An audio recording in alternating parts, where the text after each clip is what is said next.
What happens when greed doesn't just divide a family, but rewrites its history? In every family, there are stories told behind closed doors. Some of them end with laughter. Others end with silence. Tonight, we open one of those doors. A powerful family, a sudden death, and a mansion that's kept its secrets buried for decades. If you believe every fortune has a price, stay with us and subscribe to our channel for more stories. Because before the night is over, you'll understand why some legacies are better left unclaimed. This is Dark Secrets Unveiled, and this is the family inheritance dispute, the secret hidden behind the mansion walls. The house stood on the edge of a quiet town, the kind of place where old money whispered through the walls and secrets were stitched into the drapes. To the outside world, it was a mansion of beauty and legacy. To those who lived within, it was a fortress built to hide everything that shouldn't be seen. On a late autumn evening, as the golden light faded behind the cypress trees, a housekeeper found something she would never forget.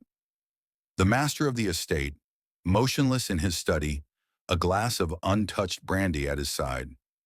Police called it natural, the coroner called it sudden, but behind the carved mahogany doors, someone knew it was neither.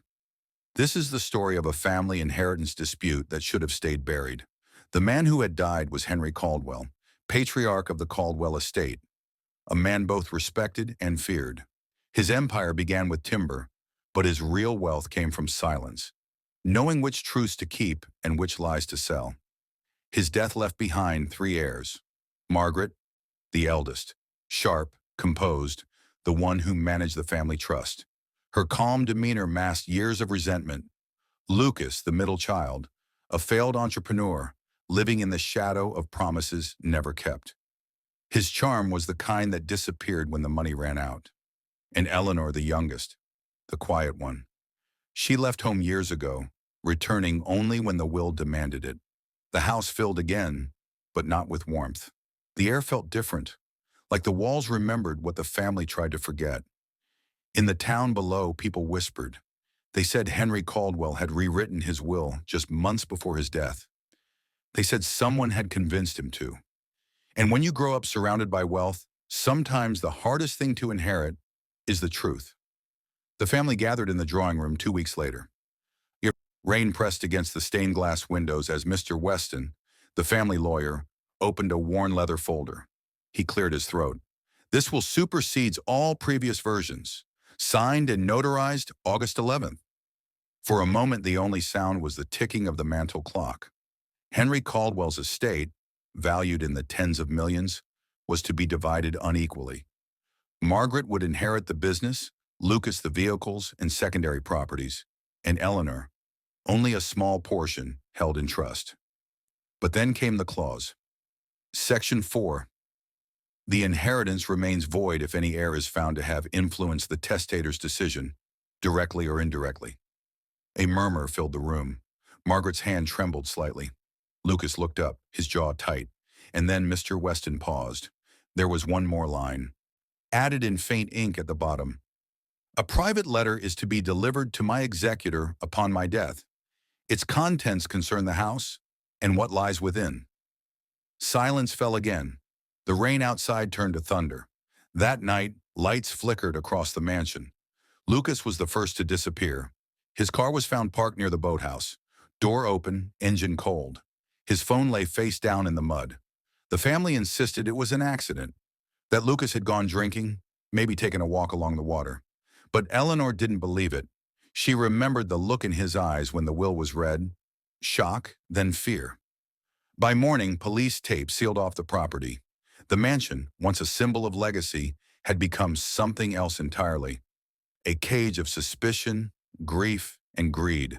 And somewhere inside, the secret Henry Caldwell left behind began to wake. In the end, the narrator whispers, it wasn't the money that tore them apart. It was what the money had been hiding. 3 days after Lucas vanished, the estate gates reopened. This time not for mourners, but for investigation. Detective Mara Vance stepped out of her car and took one long look at the house. The Caldwell mansion loomed under a gray sky, elegant yet heavy with silence, as if the walls themselves were holding their breath. Mara wasn't from the kind of world that owned estates. She came from small towns, where grief smelled like old coffee and dirt, not mahogany and perfume.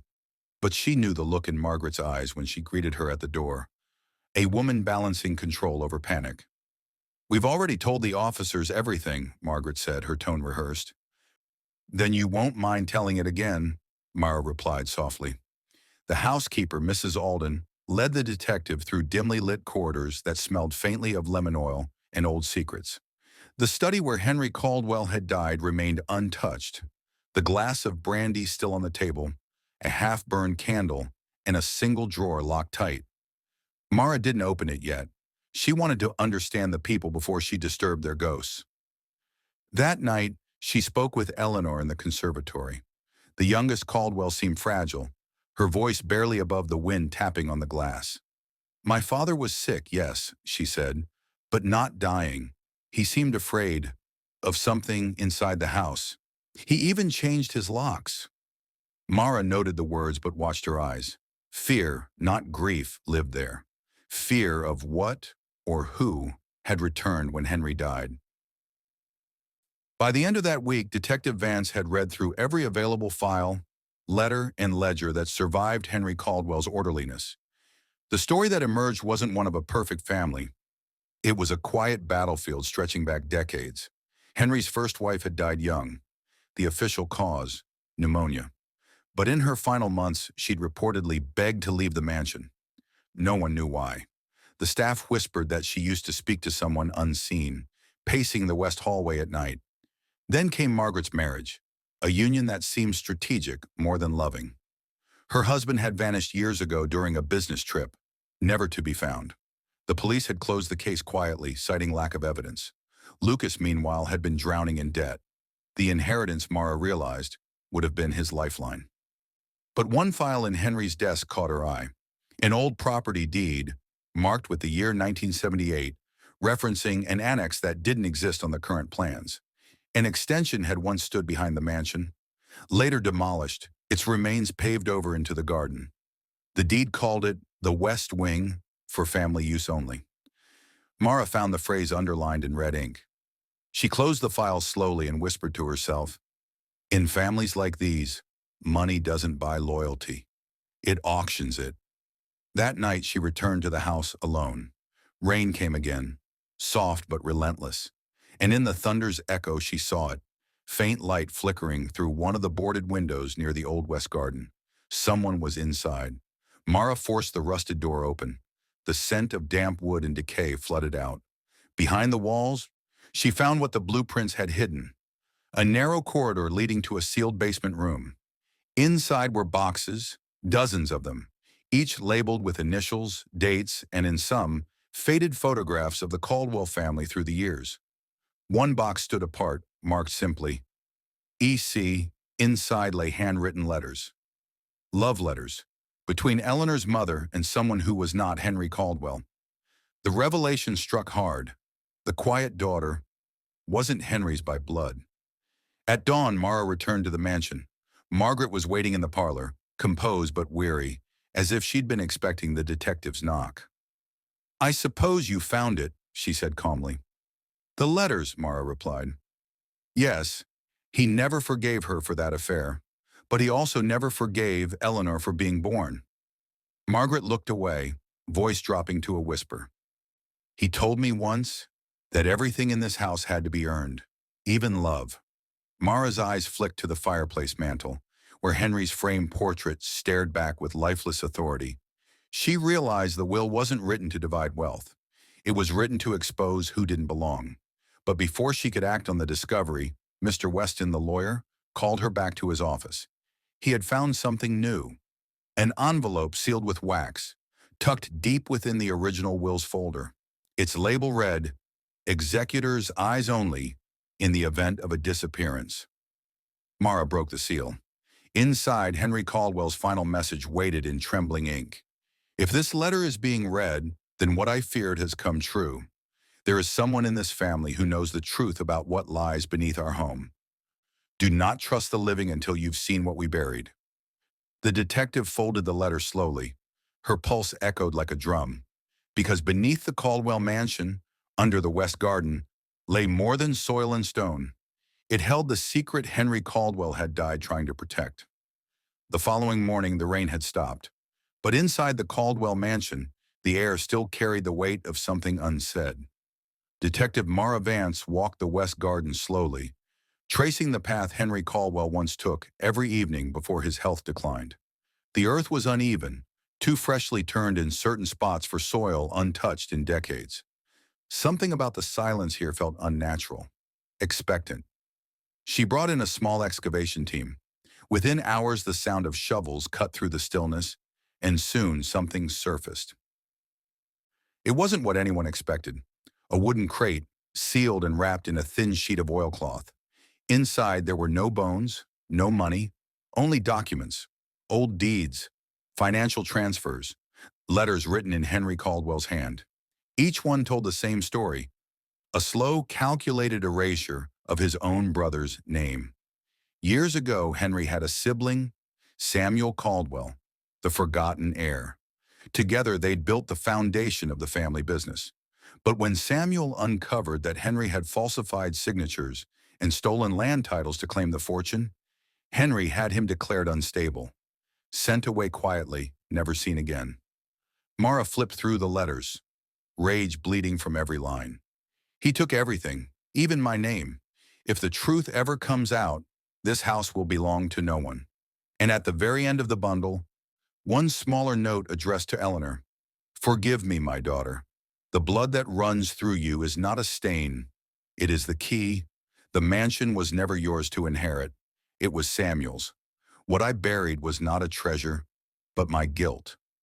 Mara lowered the page. The room swayed slightly. The inheritance dispute had never been about money. It was about identity. Henry's hidden clause, the unequal division, the suspicious deaths. All of it had been an attempt to bury the truth about what he'd stolen. The Caldwell fortune didn't belong to his children at all. It belonged to the man he betrayed and the generations he erased.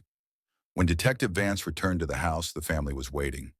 Margaret in her tailored gray dress, Eleanor pale and trembling, Mr. Weston standing awkwardly by the fire. Mara placed the uncovered documents on the table. Your father didn't die of illness, she said quietly. He died protecting a secret that began long before any of you were born. Margaret stared at the papers, the confession, the forged deeds, the letter to Eleanor. Her face remained unreadable. So this is what he wanted, she whispered, for us to destroy each other over something that was never ours?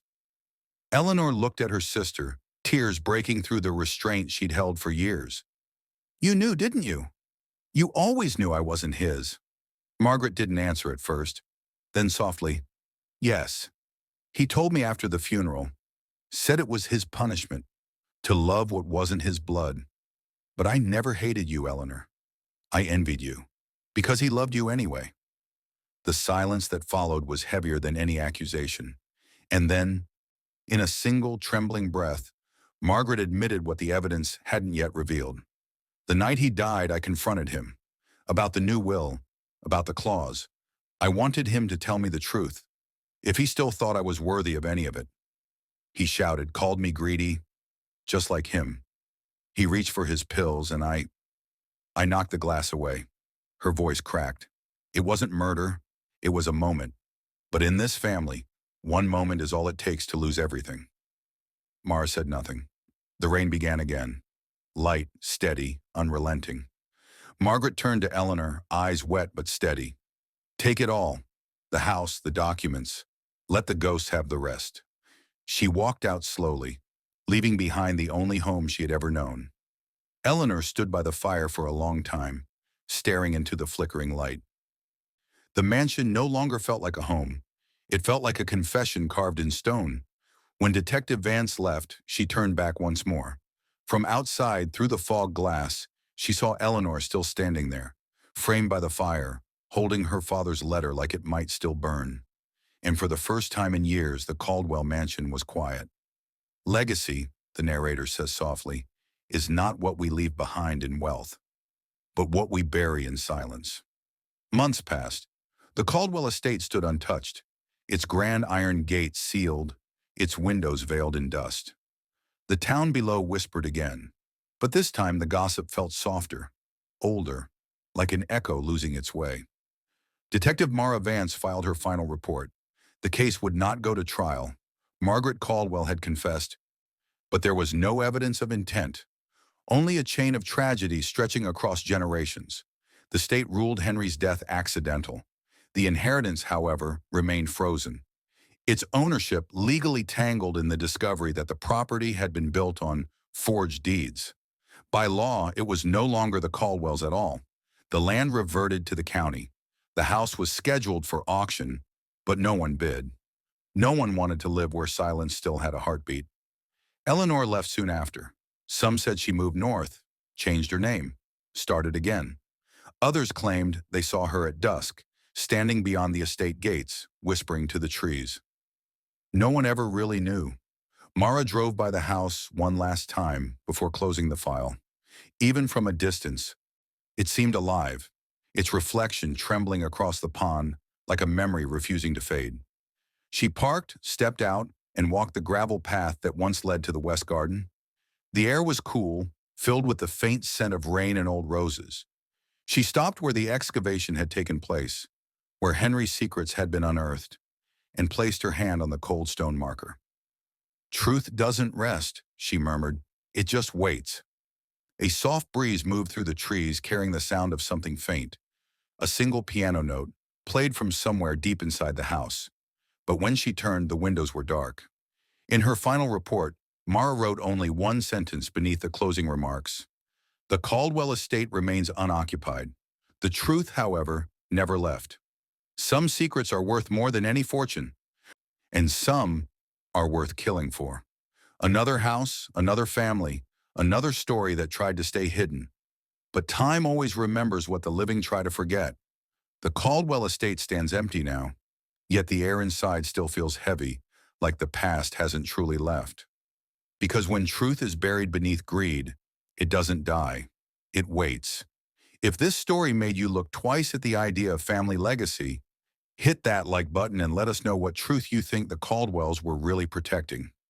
Subscribe to Dark Secrets Unveiled for more true stories of betrayal, hidden wills, and the darkness that runs through bloodlines. Because next time, the secret might be closer than you think.